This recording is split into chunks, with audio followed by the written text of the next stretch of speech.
শীতকাল মানেই মনটা একটু উড়ু উড়ু, পিঠে পুলির সমাগম আর পিকনিক পিকনিক মনোভাব। তাই এই বছরের পিকনিকটা আমরা সেরেই ফেললাম। ছোট হোক বড় হোক, যেমন খুশি তেমন হোক, যেখানে খুশি সেখানেই হোক, শীতকালে একটা পিকনিক হলে বেশ ভালোই লাগে। ব্রেকফাস্টে কড়াইশুঁটির কচুরি, আলুর দম আর রসগোল্লা। কচুরি আলুর দমটা না দারুণ হয়েছিল। লুচি আলুর দমের পর কফি খেলাম, তার একটু পরেই আবার চলে আসলো পাকোড়া। আমি ফোনে কিছু কাজ করছিলাম বলে পাকোড়াটা ঠান্ডা হয়ে যাচ্ছে বলে বোন একটু খাইয়ে দিতে গিয়েছিল আমাকে। আর মানে পাকোড়াটা না স্লিপ করে গিয়ে ঠোঁটের মধ্যে পুরো কাসুন্দি লেগে একদম যাচ্ছে তাই অবস্থা হয়ে গিয়েছিল। ভালো হয়েছে। হাড়ি ভাঙা খেলাটা তোমরা হয়তো অনেকেই জানো। আমি শুরুটা করেছিলাম বেশ ভালোভাবেই, কিন্তু শেষ রক্ষা আর হলো না, পারলাম না বলে এখান থেকে চলে গেলাম অন্যান্য জায়গায় ঘুরে ঘুরে দেখবার জন্যে। আমি এখন ইডেন গার্ডেনে রয়েছি। সুন্দর সুন্দর ফুলে সাজানো, এখানে পিকনিক করতে এসেছি। দারুণ জায়গাটা, অনেক অনেক পিকনিক গ্রুপ এখানে আছে। এখানে আসার পর জানতে পারলাম টোটাল 12 থেকে 13টা পিকনিক গ্রুপ এখানে রয়েছে। শীতকালে এই ফুলের সমারোহটা দেখতেই দারুণ লাগে, তাই না?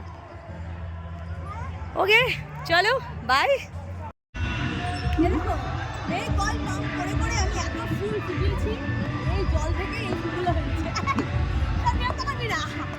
আমি এখন আরেকটু জল পাম্প করে যাই।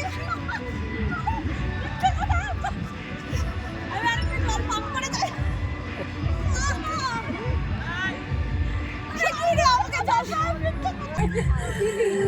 আমাকে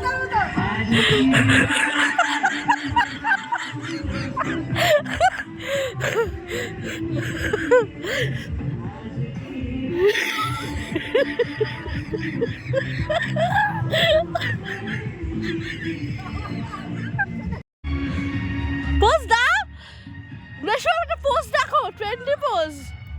আমি বসবো না, আমি এইভাবে বসতে পারবো না। বসো। দিনটা মোটের ওপর ভালোই কাটালাম, বেশ কয়েকটা রিলস করলাম, ফটোস তুললাম। এখন এবার লাঞ্চ করছি। ও হ্যাঁ, আমার বন্ধুদের বলে রাখি, নেপালের ভিডিওগুলি পরপর আসতে থাকবে, তোমরা কিন্তু দেখতে ভুলো না।